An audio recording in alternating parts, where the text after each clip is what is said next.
알겠습니다. 우리 본문을 조금 살펴봅시다. 1절에 가난한 자를 보살피는 자에게 복이 있으며, 이 시편 41편은 그 시편 1권의 마지막 편입니다. 시편은 총 150편으로 돼 있는데, 그 150편이 5개의 묶음으로 나눠져 있어요. 이렇게 30개, 30개 이렇게 묶여져 있는 게 아니라, 권마다 어떤 주제라든지 이런 그 유사성이 좀 있습니다. 그래서, 예를 들면 뭐 찬송가가 한 5권이 들어있다. 이렇게 볼 수 있겠죠. 근데 이 1권의 마지막입니다.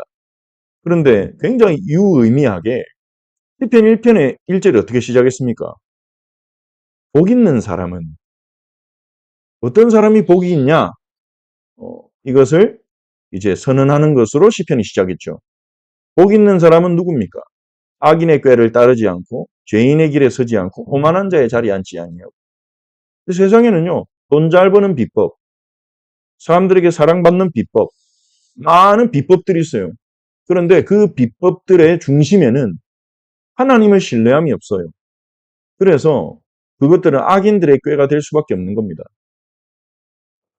우리는 그걸 참고할 수는 있지만 그 악인의 꾀를 신뢰할 때 그 사람의 삶은요, 하나님부터 더 멀어질 수밖에 없겠죠. 그런 것들을 신뢰하지 않고 여호와 율법을 즐거워하여 그 율법을 주야로 묵상하는 사람이 바로 복이 있다. 말씀을 묵상하는 자가 복이 있다. 말씀을 묵상한 자는 어떤 복을 누립니까? 시냇가에 심은 나무처럼 때가 되면 열매 맺고 그 잎사귀가 마르지 아니하는 복을 받는다. 이게 시편 1편 1절이었죠. 그래서 우리의 삶을 묵상으로 끌고 가는 겁니다. 시편은요. 그러면서 나오는 시편들 어떤 시편이었습니까?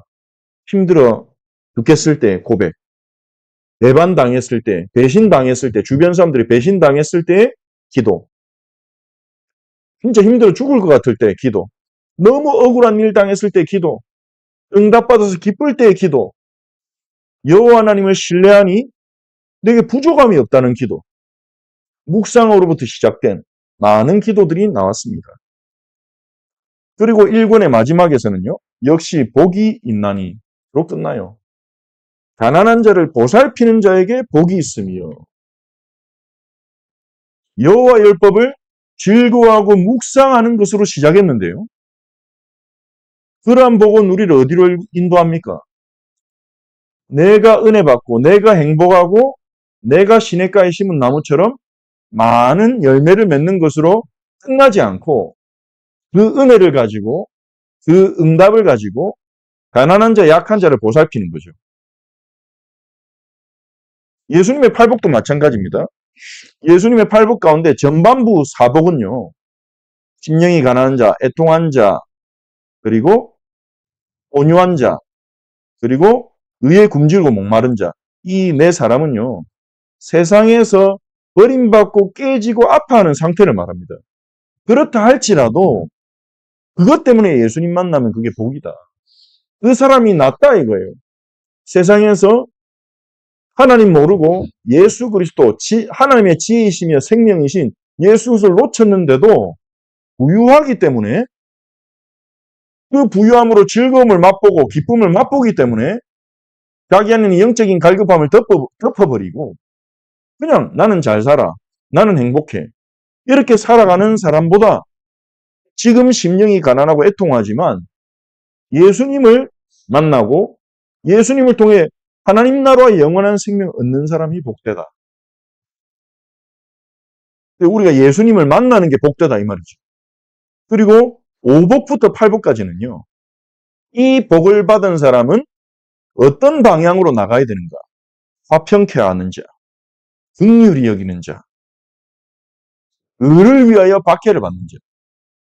예전에는 내 삶이 무너져서, 가문이 무너져서, 내가 잘못해서 박해를 받았다면 이제는 복음을 위하여 박해받아도 돼. 끝까지 나가는 거야. 하나님 나라 위하여 박해받아도 돼. 그렇게 하나님과의 관계와 복음을 누리는 게 복이라고 말하는 거죠. 그 어떤 구조와 우리가 1편 1절에 나온 복, 41편 1절에 나온 복이 좀 비슷해 보입니다. 예수님께서 긍휼히 여기는 자가, 긍휼히 여긴다는 말은 약하고 가난하고 어려운 자들을 돕는 자라는 거죠. 그런 사람이 복이 있는 이유는 그러한 사람들이 하나님께 긍휼히 여김을 받는다는 거예요. 그 사람들이 어려움 당했을 때. 1절에도 마찬가지죠. 가난하고 약한 자를 보살피는 자에게 복이 있는 이유는 그 가난한 자와 약한 자를 보살핀 그 사람이 어려움에 처했을 때, 재앙의 날이 왔을 때 여호와께서 그가 다른 사람들을 도왔듯이 여호와께서 그 사람을 건지실 것이기 때문에. 이건 단순히 행위적인 복을 말하는 게 아닙니다. 관계적인 복을 말하는 거예요. 정말 하나님과 동행하면서 하나님을 닮아가던 자. 하나님은 어떤 분입니까? 하나님이 가난한 자, 약한 자 돕는 분이고, 하나님이 병자들을 고치시는 분이고, 하나님이 노예들을 해방시키시는 분이잖아요. 그 하나님을 닮아가는 자는 하나님이 그를 건지신다.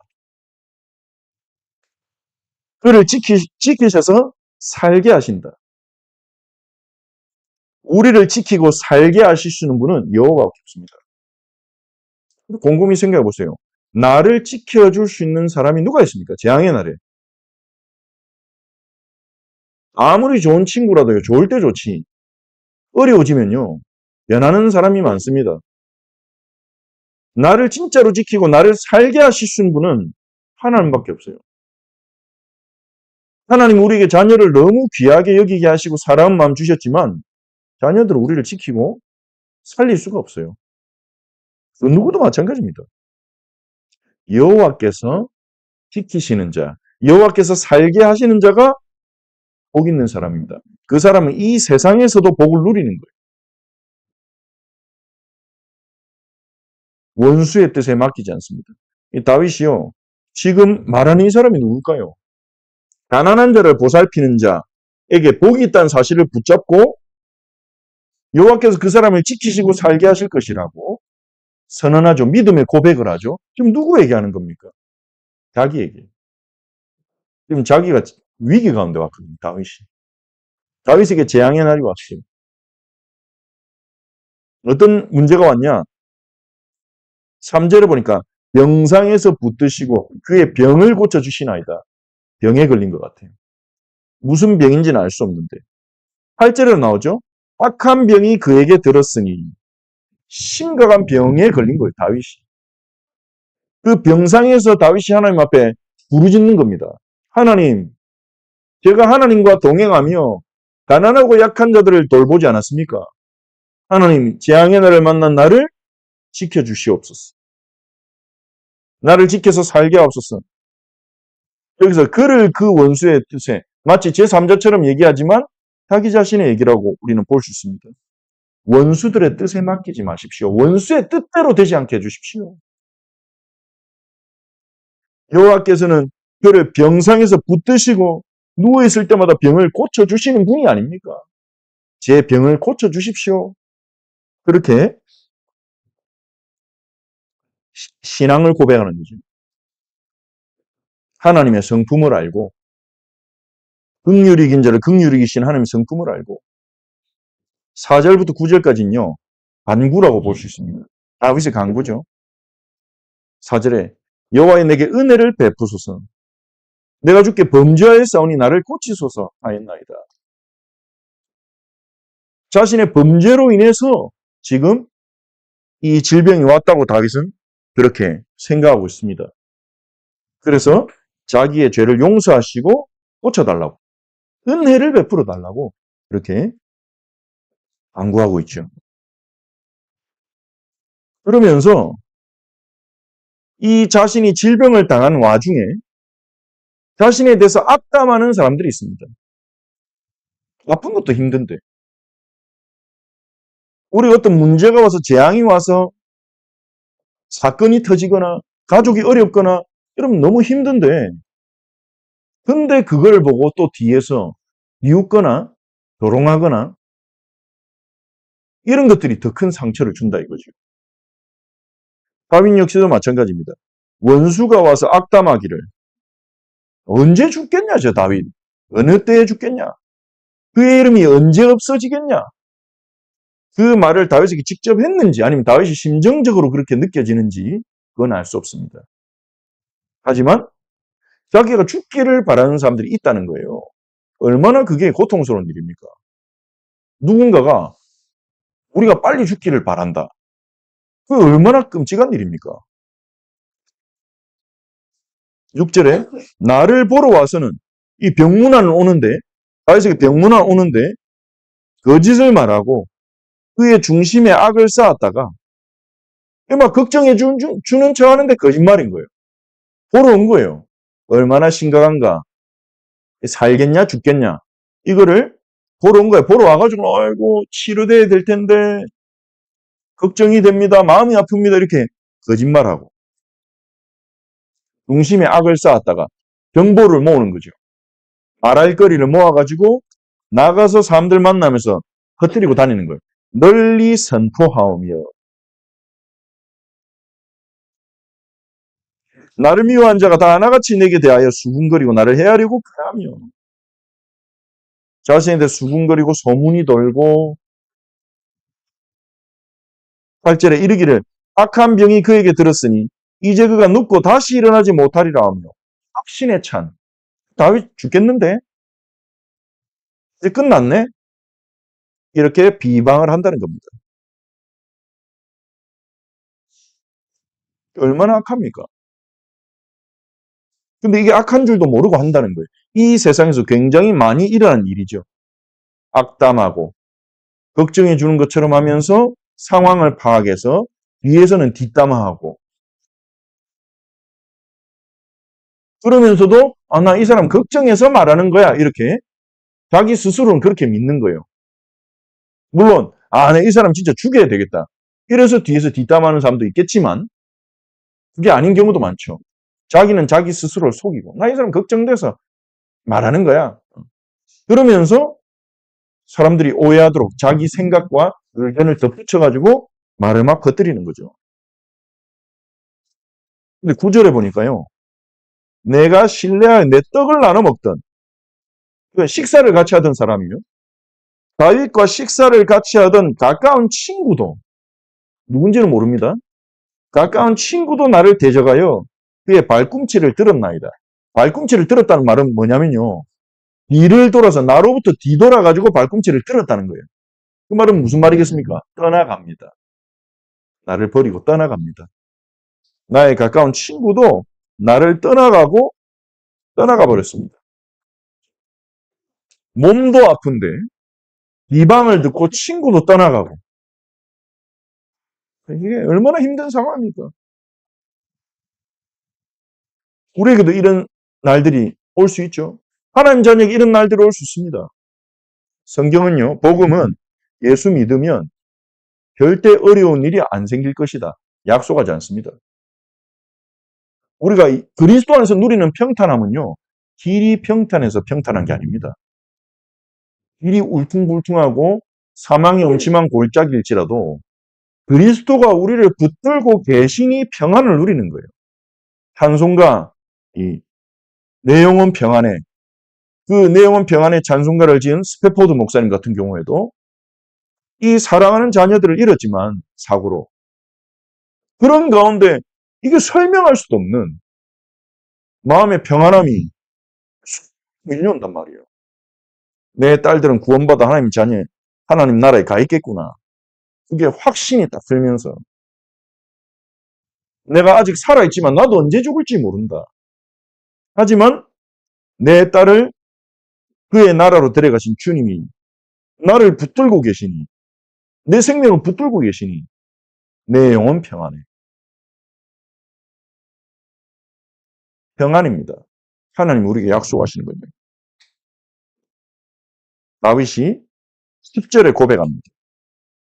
이 하나님 앞에 자신의 억울함을 자신의 고통을 하소연하고요. 털어놓고요. 10절에 반전이 일어납니다. 그러하오나 우리 안에 성령님이 계시기 때문에 우리가 정말로 하나님을 신뢰하고 나를 지키시는 분은 하나님밖에 없어. 나를 지키시는 나를 살게 하신 분도 하나님밖에 없어.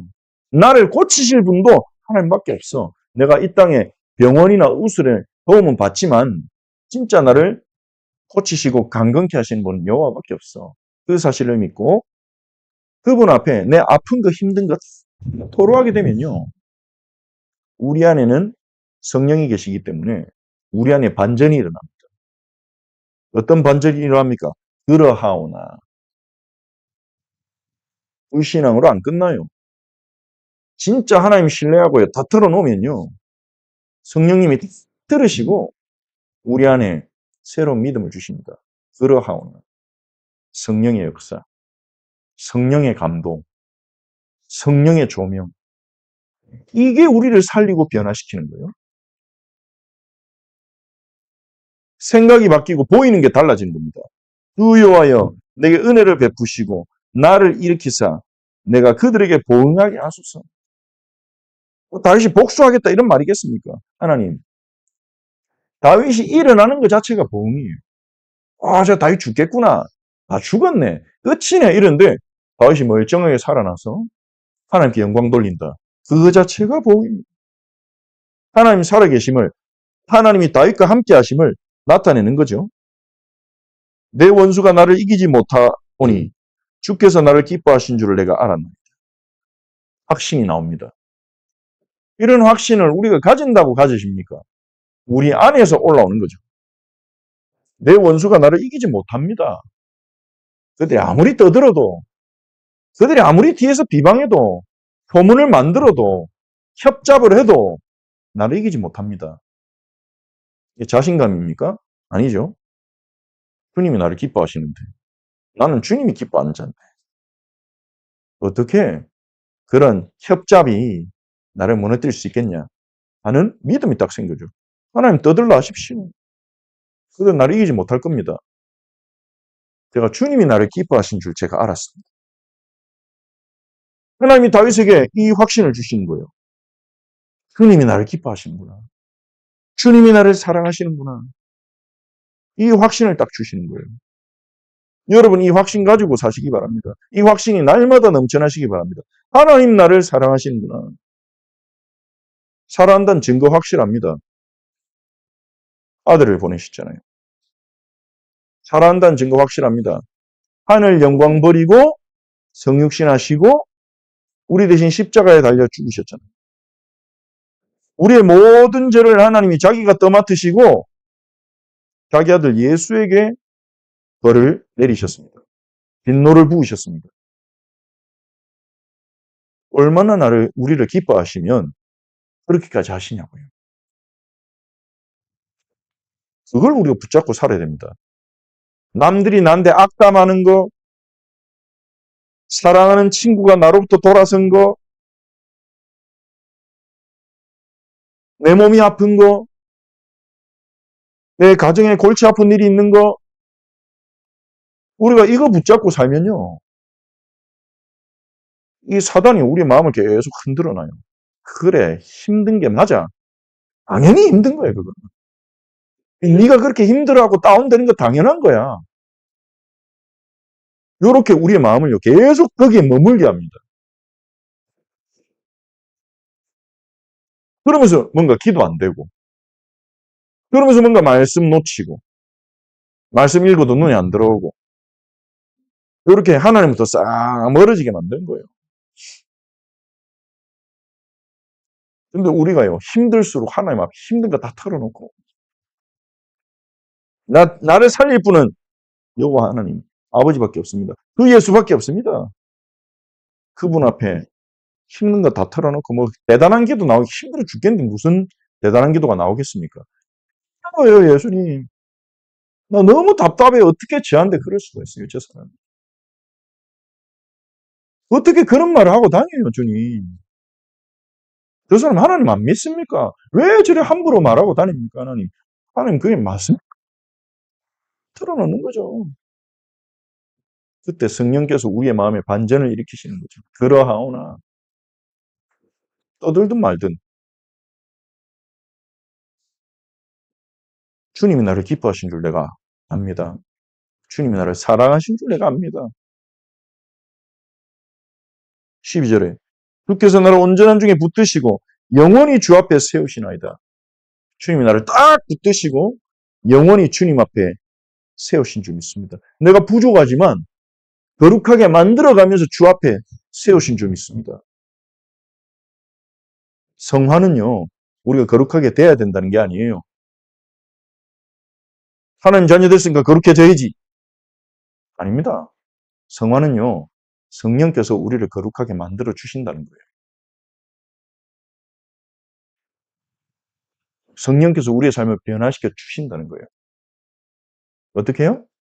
말씀 읽을 때 그 말씀을 우리의 마음에 꽂아 주셨어. 말씀 잡고 기도할 때 우리의 마음을 사랑과 은혜로 뒤덮어 주셨어. 우리 안에 숨어있는 거짓과 죄악들을 드러내시면서 우리의 연약함을 인정하게 하셨어. 성령님이 우리를 거룩하게 만들어 가실 것입니다. 날마다. 그래서 영원히 주 앞에, 이미 우리는 주 앞에 서 있고요. 영원히 주 앞에 서게 될 겁니다. 얼마나 감사한 일입니까? 결론이 뭐예요? 13절에. 여전히 몸은 아플 거예요, 다윗이. 여전히 다윗을 욕하는 인간들도 있습니다. 근데 다윗의 결론은 뭡니까? 13절. 같이 읽어볼까요? 이스라엘 하나님 여호와를 영원부터 영원까지 송축할지로다. 아멘. 이스라엘 여호와, 우리 하나님 여호와, 우리 구주 예수 그리스도를 영원부터 영원까지 송축할지로다. 주님 안에서는 끝났거든요. 우리가 이 땅에서 힘들지만 주님 안에서는 끝났어요. 예수님, 요한복음 19장 30절에 이루었다.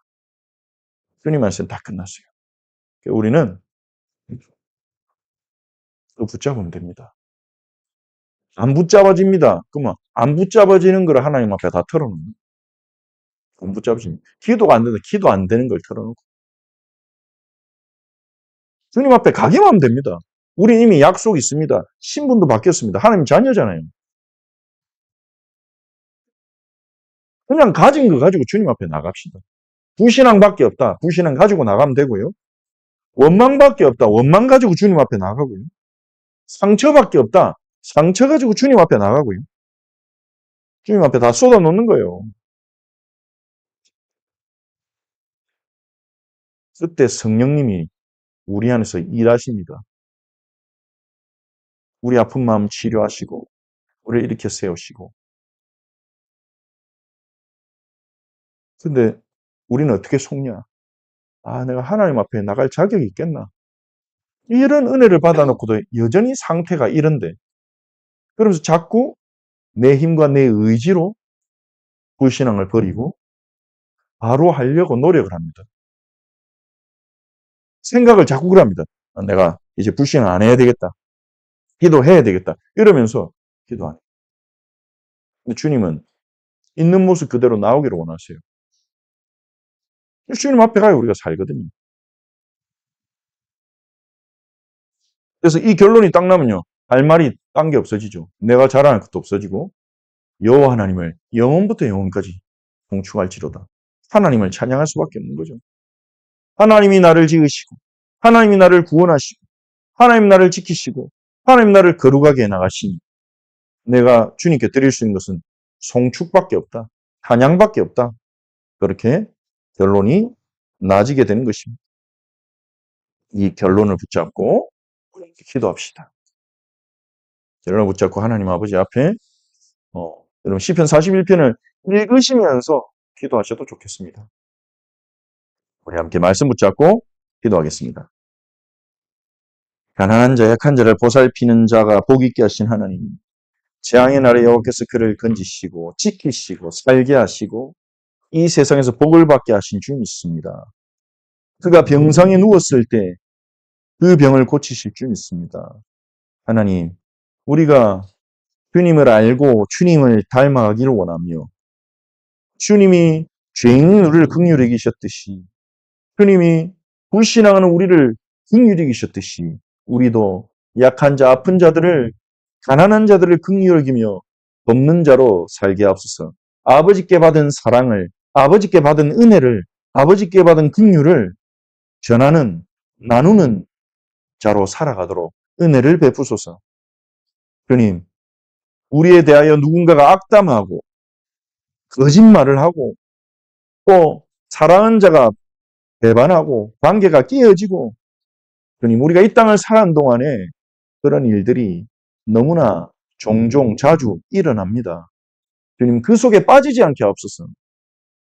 우리 사랑하는 형제 자매들 가운데 깨어진 관계와 또 거짓된 말들로 인해, 사람들의 악의로 인해 아픔과 슬픔 가운데 있는 형제 자매들, 주님 만나주시고 그들이 그 아픔을 가지고 주님 앞에 그대로 나아가 주님 앞에 쏟아놓고 성령께서 우리 속에서 역사하시며 일으키시는 반전을 경험하게 하옵소서. 믿음의 반전을 경험하게 하옵소서. 참된 결론 붙잡는 반전을 경험하게 하옵소서. 주 여호와여, 우리에게 은혜를 베푸시고 우리를 일으켜 주시옵소서.